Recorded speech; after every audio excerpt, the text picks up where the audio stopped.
Hello, everyone. My name is Ed Briet. I'm a South African physiotherapist, but am currently a second-year PhD student at the University of Alberta in Canada under the supervision of Dr. Tim Bartlett.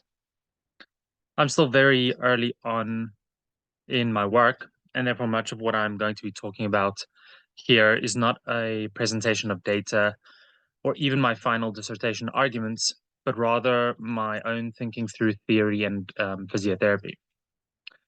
Just a note that this presentation was originally presented at the 2024 In Sickness and in Health conference in New Zealand.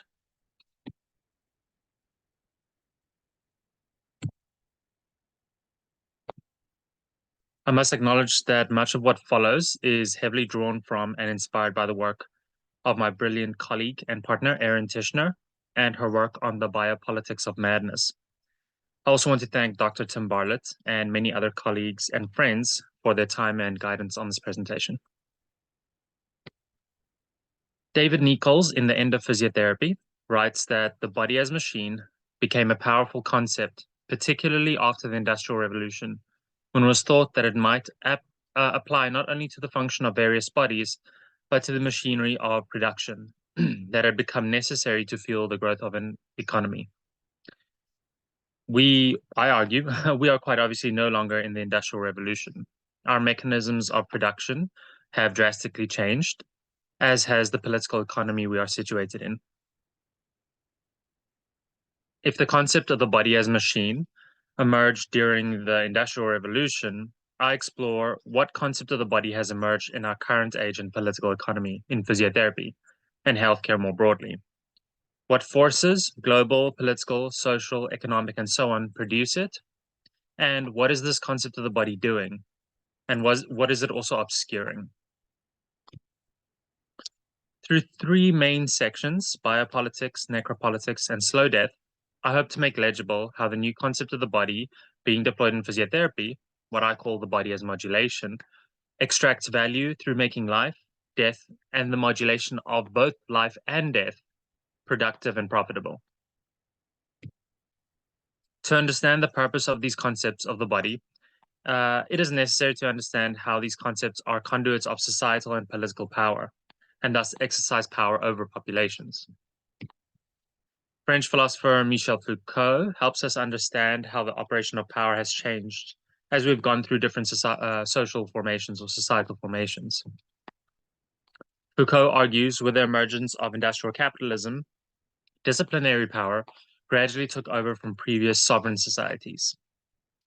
Disciplinary societies organized, manage, and control populations, bodies, and life through what he called biopolitics. Biopolitics and biopower makes live and lets die. It invests in life across populations, focusing on the capacitation of bodies or increasing the possibilities of what bodies can do, and increasing a population's lifespan through access to rehabilitation services, prosthetic enhancements, environmental modifications, and so on. This investment in life is directly linked to the political economy. The healthier a population, the more productive they are, and the more economic value they can produce. Those bodies who cannot labor are the surplus population, a drain on the nation. Hence the birth of rehabilitation professions like physiotherapy, which recapacitate debilitated bodies to return to labor. During this era, the concept of the body as a mechanical machine emerged. French philosopher Gilles Deleuze argues that we are transitioning away from disciplinary societies to societies of control. Societies of control operate both biopolitically through capacitation, determining who's made to live, and necropolitically through debilitation, determining who is made to die. I'm going to come back to these points throughout this presentation. With a transition from a disciplinary society to a society of control, I argue that physiotherapy is transitioning from the body as a mechanical machine to the body as a modulation machine. As I'll demonstrate, proponents of the body as modulation rightfully criticize the body as machine for reducing patients to objects to be fixed and insist on holistic approaches which incorporate people's lived experiences. However, just as industrial capitalism has evolved to become surveillance capitalism, the concept of the body has merely evolved, still extracting value from populations, like the body as machine did, just under new conditions and new mechanisms. To understand why I call the new concept of the body a body as modulation, I draw from Deleuze's essay on societies of control, where he writes, types of machines are easily matched with each type of society. Not that machines are determining, but because they express those social forms capable of generating them and using them. He goes on, where the old societies made use of simple machines, levers, pulleys, clocks, the society of control operate with machines of a third type, computers. And I would add the internet and artificial intelligence. Similarly, I argue, concepts of the body in physiotherapy are matched with each type of society and their machines. Where the body as a mechanical machine mimicked the machines of a disciplinary society and the Industrial Revolution, the body as a modulation machine mimics the machines of societies of control and surveillance capitalism. Where the body as machine was characterized by wearing out and needing to be fixed by an expert clinician, similar to AI, the body as modulation continually modifies its own operation through its use, expanding and perfecting its operation based on its interactions with its user and its environment. For instance, an influential physiotherapist in social media insists, we are not machines, we are ecosystems, self-regulating, self-sustaining, and self-correcting. So other than technological changes, let us explore what exactly characterizes a society of control and how the body as modulation participates in it. Deleuze states that societies of control are characterized by the breakdown of enclosures, the formation of individuals, and the expansion of hierarchies into networks. Let me explain. According to Foucault, for the old disciplinary societies to exercise power, they use strategies of institutional enclosure and confinement, such as schools, prisons, hospitals, and factories.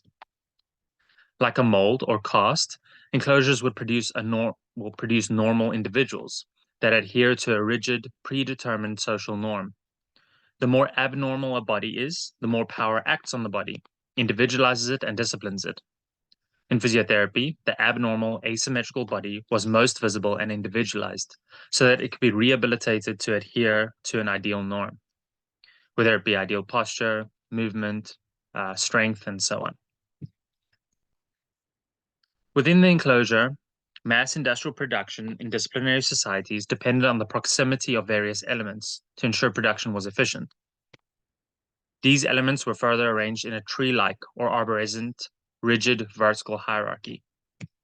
For instance, the clinician, as the authority and expert, is located above the patient.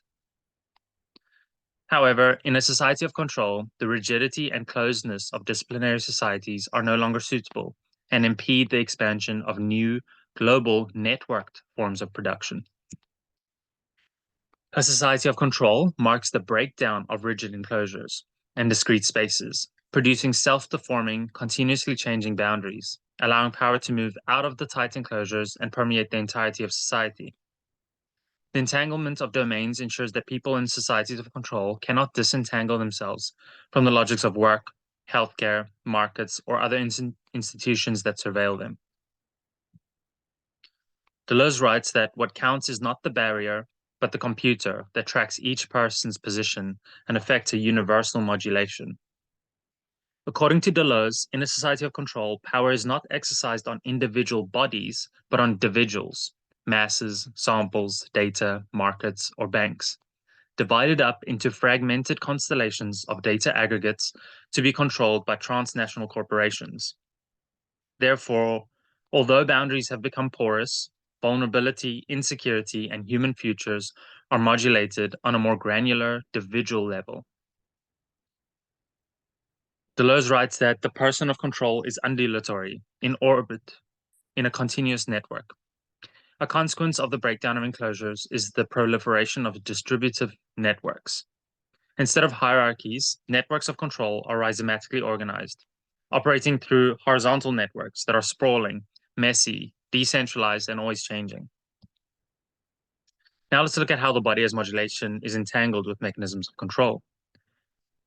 In physiotherapy, Holistic models of care, such as the biopsychosocial approach, for instance, demonstrates the breakdown of old normative boundaries of the body as machine, extending the body as modulation beyond the skin, and incorporating the patient's lived experience and all aspects of life into the healthcare market. For instance, clinicians, whom I respect online, have written, getting people back to doing the things they need or love to do is such an important part of rehab. What is the most relevant for this person right now? I very rarely give out a structured exercise program, mostly a few exercises that fit in with life and a graded approach to valued activities. I think this lens, the biopsychosocial model, allows us to think very broadly about what to use in movement practice. Everything from walking the dog to making the bed to surfing and running. Variety is spice. I want to be clear that I'm not interested in the truth of these perspectives or whether I necessarily agree with them. Rather, I'm interested in how the new concept of the body both hides itself behind altruism while exercising new forms of power on populations. With the breakdown of enclosures, all areas of life become sites of intervention. As health sociologist David Armstrong writes, everyone is brought into the vision of the benevolent eye of medicine through the medicalization of everyday life. With a shift to control societies, the WHO has aptly redefined health as not merely the absence of disease or infirmity, but pervading every aspect of our lives. Therefore, the patient is always a patient, even outside of the enclosures of the hospital. While freedom from healthcare enclosures and paternalistic healthcare appears and feels liberatory, this freedom is only permissible because the body as modulation tracks and controls populations' health in all domains of life. In a society of control, the binary of normal and abnormal, healthy and sick body has been replaced by dividuating the body into risk factors as continuous variables to overcome and mitigate. Data and information about what the body is and what it can do is located outside of the biological body, in sprawling networks of epidemiological databases and academic journals. Any piece of data about a population is collected, including any state or event from which a probability of illness can be calculated. From symptoms to lifestyles and even levels of catastrophic thinking are turned into risk factors and sites of potential medical intervention. Furthermore, physiotherapists now insist that there is no rigid disciplinary norm or ideal or mold that the body ought to adhere to. Rather, each body is an infinitely unique and complex aggregate or individual, constantly deforming. For instance, asymmetry is normal in humans. We are not machines. This is all from Twitter. The body has an incredible ability to adapt. We are ecosystems, not cars, and should celebrate normal movement variability. The obsession with perfect form needs to stop with exercise. It will not hurt you if you come out of alignment. Play with posture, experiment with movement.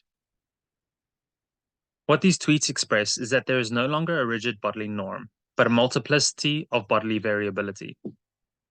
Again, it is not that I'm evaluating the truth of these perspectives, but trying to make visible how the body as modulation is not outside of politics, but entangled in a society of control, exercising power on bodies in new and distinct ways.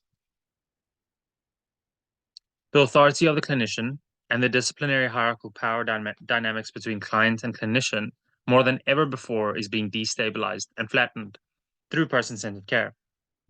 For instance, we need to switch our view to a person-centric view where personal choice is the measure of what program gets done. This flattening of hierarchies is, unsurprisingly, accompanied by an emphasis on horizontal communication through an increased emphasis on clinicians' soft skills, such as active listening and being attentive to patient voice and what is meaningful to them. For instance, what do they think is wrong? What are their expectations? Furthermore, networks are evident in a recent trend in physiotherapy scholarship of adopting theories of interconnectedness, such as posthumanism, that posits the human as caught up and produced by networks of relations with a more than human world. These three areas coalesce to produce a concept of the body that is vested with resilience and capacity to adapt to future stressors, to live well. For instance, a well-known physiotherapist online remarks that all tissues adapt to the loads and demands they are placed under, We're biological entities, not machines. And a popular mantra is not wear and tear, but wear and repair. Greg Lehman suggests that we should view a person as having a massive reserve on how they can adapt and thrive. Much like late-stage capitalism, the body as modulation flirts with fantasies of endless capacity and life as an unlimited resource to be tapped. Inherent in this concept of the body is the presupposition that there is always room to optimize one's body. One is never finished with becoming healthy. It's an ongoing project for which you will always be a profitable patient and consumer. With a transition from discipline to control, there's one more thing to highlight, which is that the structure of labor has changed from material labor to post-material labor, where markets have expanded their sprawling networks to invade and exploit the intangible inner human experience. Unlike material resources, this is a resource that is always in spontaneous flux, and therefore has no limit and is infinitely creative and generative. In physiotherapy, clinicians once exclusively offered and profited from material goods and services, such as corporeal corrective interventions, posture correction, and muscle strengthening, for instance, where increasingly they now offer and profit from post-material goods and services through the commodification of communication, information, and emotions. Communication, such as the emphasis on person-centered care, active listening, and being attentive to what is meaningful to the patient. Exchanging information and knowledge through education-based physiotherapy interventions such as pain neuroscience education. And through therapeutic touch, body language, active listening, and other soft skills, we profit from producing, exchanging, and modulating what patients feel. Guiding patients who are having bad feelings, such as catastrophizing, hopelessness, and dependency, towards good feelings such as empowerment, self-efficacy, independence, and the fantasy of unlimited potential to adapt and live well. Intangible domains of human experience, once deemed off limits to healthcare, are now splayed open, and value is able to be extracted from them. Crucially, those previously deemed surplus or disposable populations, who could not previously physically labor, are now revalued by reinvigorating and incorporating them into the labor force through communication, exchanging informational and emotional goods and services. We might theorize discipline as having what philosopher Byung-Chul Han calls a negative subtractive power, exercised on bodies to converge onto a rigid norm through the erasure of difference. Whereas societies of control and the body as modulation exercise control through positive power, which affirms difference, liberates desire, and allows people to exercise their autonomy and freedom. What is important here is that control is not imposed from the outside, but is automatic and internal to exercising neoliberal freedom and self-expression. By consensually giving up information about oneself, access to possible futures are automatically facilitated or cut off. For certain populations, it is especially cut off when they are deemed fiscally risky to private corporations. Even The Lancet, in their 2018 paper on low back pain, suggests healthcare providers should promote the concept of living well with low back pain through person-centered care, focusing on self-management and healthy lifestyles as a means of restoring and maintaining function and optimizing participation. So far, I've discussed the body as modulation in purely biopolitical terms, how it invests in life. In fact, I would argue that if the new concept of the body had a motto, it would be living well with. This often includes living well with chronic pain, diabetes, arthritis, and so forth. However, it should be read as living well despite an illness. That is, being able to participate productively in society even with ailments. Therefore, mechanisms of control and capital exploitation are disguised through affirmative liberatory proclamations about health. For instance, the body as modulation posits that despite your current ailment, we're optimistic that 1, the body is resilient, always changing, always adapting, always building capacity, and the possibility for better health is always open. So get back out there, you'll get better. And 2, despite your current ailment, you can still develop skills to pursue your individual desires and the activities that make life meaningful. So get back out there. Even if you don't get better, you can still be productive. Through the concept of the body as modulation, populations internalize a biopolitical, self-motivated investment in life, becoming or remaining physically productive. where life is synonymous with the pursuit of happiness, living well, and becoming healthy. Right, so that was part one on biopolitics. Biopolitics and the capitalist investment in making life productive, however, is only one side of the coin. As many Afro-pessimists, critical theorists, and post-colonial scholars argue, anti-blackness, social murder, and racialized state violence cannot be attributed solely to economic forces and the crisis of capitalism. In fact, focusing on how capitalism invests in life can, and often does, obscure state-sponsored investments in death. Post-colonial theorists, Akhil Mbembe, offers an addendum to biopolitics, encouraging us to also examine power through what he calls necropolitics. Where biopolitics examines the power to make, live, and let die, necropolitics is its dark accomplice, which examines who must be made to die. That is, examining which populations' death and ongoing debility, and thus premature death, is invested in and harvested for profit through racial capitalism. As we'll see, necropolitics is a necessary accomplice to biopolitics and to how physiotherapy currently deploys power through the body as modulation. I read necropolitics specifically through the work of queer theorist Jasper Puar and her concept of debility from her book The Right to Maim. This is a concept she took from Julie Livingston. As we'll soon see, necropolitics and debilitation in conversation with biopolitics and capacitation is necessary to understand her concept of slow death, which she takes from Lauren Berlant. Poor writes that debilitation is the process of being systematically worn down, physically and psychologically, by the daily workings of the exploitative, capital, and imperial structures of the global north. Debilitation for poor is not exceptional, accidental, or just an unfortunate byproduct of capitalism. Rather, it is statistically likely for some populations and is a mechanism that is required for and constitutive of the expansion of profit. I'm interested in how the body as modulation partakes not only in investing in productive, profitable life, but in normalizing the debilitation of racialized bodies. For instance, the body as modulation normalizes debility, such as lower back pain, as something that is inevitable, something we will all experience one day, and something we can all overcome or live well with. This capacitates relatively privileged populations, reassuring them that there is nothing to fear, debility is normal. Simultaneously, it may debilitate racialized populations, such as Black South Africans, who have been forced into poverty by ongoing neo-apartheid mechanisms. It does this by naturalizing the active practice of exploitation and ongoingness of debilitation, rendering these populations as definitively unworthy of health and targeted for injury. Furthermore, naturalizing ill health as inevitable or as an exceptional misfortune rather than built into settler colonial structures depicts healthcare institutions as the common sense benevolent solution and provides the justification for the ongoing imperial expansion of healthcare to new territories.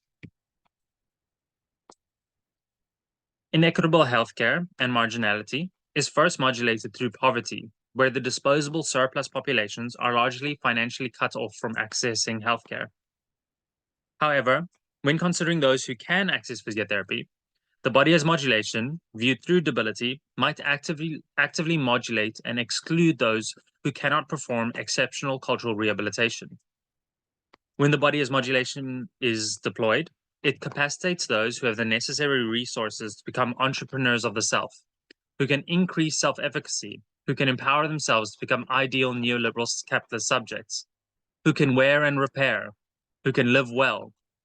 But for people who have been systematically debilitated, overexploited, and worn down, these capacitating futures might automatically be cut off, and the everyday forms of debilitation and structural barriers populations face are diverted towards personal failure and lack of responsibility.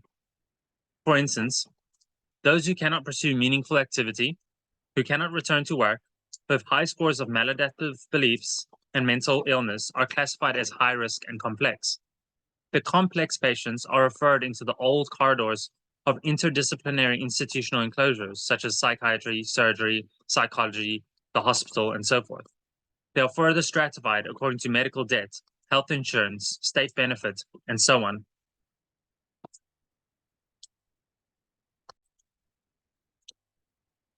Something I saw a fair amount while working in South Africa is that even the most overexploited bodies that do not and will not receive the care or resources they need, previously deemed disposable surplus, are made valuable.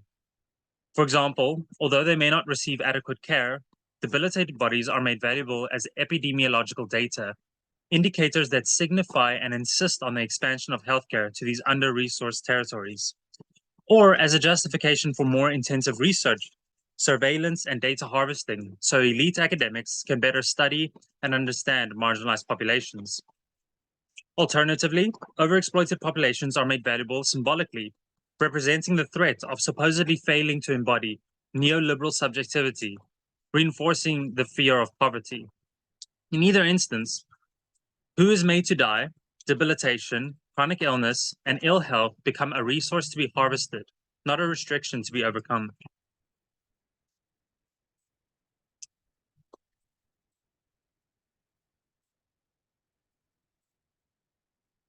Discourses of bodily adaptation and optimistic futures appear liberatory. However, it strategically and insidiously reinforces who's deemed fully human and who's deemed not human. For instance, that which does not adapt, that which only wears out, is rendered either dead or not human. Physiotherapist Greg Lehman writes that all humans have this inherent ability to adapt. As long as you aren't dead, you can adapt. Bodies that are systematically worn down, as Puar writes, are consequently invisibilized and maintained as subhuman or inhuman. The body that wears and repairs has declared the death of the body that wears and tears. And what does that obscure? By desiring a healthy body that is adaptable and resilient, we produce the idea that those who do not meet these criteria are necessarily defective, undesirable, and disposable. We can see how the body as modulation assumes a certain future that is endowed with white, elite, and supremacist assumptions about what it means to be healthy and human. When working with patients, the idea of wearing and repairing seems much more useful than wearing and tearing. However, narratives about wearing out may be liberatory for some rather than maladaptive. In fact, since the body keeps the score, injustice can often be carved into bodies that then exposes repressive necropower deliberately being injured, and the everyday realities of being overexploited and under-resourced. The evidence of injustice might make it possible to attribute responsibility to the state and exact retribution in some cases. However, the new concept of the body is insistent on refusing the wearing out body, adopting instead bodily adaptability, continual change, variability, and uncertainty, which explains away, covers over, and mystifies the necropower that produces debilitated and scarred bodies and populations. This both renders them silent and simultaneously recapitulates them as necessary underdeveloped sites of healthcare intervention and value extraction. A key question I'm exploring is, who does this concept of the body grant futurity? I argue that the body as modulation has built-in elite, often white futurity, where those deemed human, who can adapt, are supposed to and are able to live well. The body as modulation reflects a desire and manner of reinstating the promise of white racial futurity and living well that was lost by being injured, ill, or disabled, a process Puar calls the ascendancy of whiteness. This is further exemplified through a certain colonial optimism and assumed longevity that allows life to be viewed as an unlimited resource, and the body as having a massive reserve on how they can adapt and thrive, as Lehman has remarked. However, as many Afro-pessimist scholars have argued, racialization, specifically blackness, has been positioned as ontologically incongruent with futurity. In fact, depending on where we live, what resources we have, what traumas we have endured, what color our skin is, what access we have to clean water, air, and decent food, what type of healthcare we have, what kind of work we do, we will not all adapt or live well with an illness. Some of us will simply not live long enough, embedded in a distribution of risk already factored into the calculus of debilitation. Part of how white futurity is maintained is through the policing of the concept of the body itself, a concept which I've shown may not be as liberating as it seems. As far as my preliminary research can tell, most of the voices who promote this new concept of the body as modulation are white to globally elite physiotherapy communities. Claiming the body is adaptable, resilient, and supposed to live well, despite debility, is only tenable by those who perceive an injury or illness as the result of an unfortunate accident or a misfortune, as as an exceptional circumstance, instead of being understood as being part of global domination, social injustice, and daily violence. The capacitating and liberatory potential of the body as modulation resonates with an elite population that enjoys certain rights, a certain level of wealth, and a certain position in the global hierarchy. One can live well with illness if you have the resources to do so. Therefore, through normalization, value extraction, mystifying necropower, modulating marginality, personhood, and futurity, the body as modulation and physiotherapy's use of it tweaks and negotiates who is made to live, who's neglected and let die, who is actively targeted for death, and who is given mercy to live. Finally, necropolitics and debilitation help us understand Puar's conceptualization of slow death, which I find most urgent in theorizing physiotherapy and the body as modulation. Through slow death, necropolitics is not just about death as the ultimate assault or transgression on life. It's not only about what your life is worth and what your death is worth, but also what your not death is worth. That is, who is made not to die. Therefore, debilitation for Puar does not work in isolation, but in a careful balance with capacitation, constituting the maintenance of living, a condition of being worn out by the activity of reproducing life.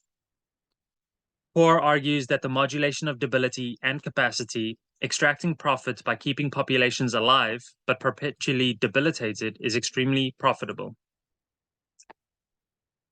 After Puar, I wonder, how does physiotherapy participate in slow death? Certain bodies are employed in risky production processes precisely because they are deemed available for injury. They are, in other words, objects of disposability, as Puar writes. If a debilitated and injured body is deemed valuable enough for rehabilitation, they become a consumer of the medical industrial complex, furthering the economy. These bodies are benevolently recapacitated or rehabilitated to return to meaningful activity, becoming a consumer or a laboring body. The balance between being a productive laboring body and being a productive patient is a fine balance that is very lucrative to the workings of capitalism. The concept of the body, I argue, might modulate slow death through debility and capacity, exercising power over certain populations, forcing their living not just to happen, but to endure. That is, not living well, but forced to live and die slowly. Puar therefore further prompts me to ask not only who does this concept of the body grant futurity, but what kinds of futures does it grant, and to whom? While it is undeniable that the body as modulation capacitates or increases the health of some individuals, it strategically directs energy and attention away from the causes of debility and slow death. That is, Euro-American settler colonialism and racial capitalism. The goal and hope of my work is to contribute to and expand the critical lexicon, vocabulary, and conceptual apparatuses of inquiry on the concept of the body in physiotherapy.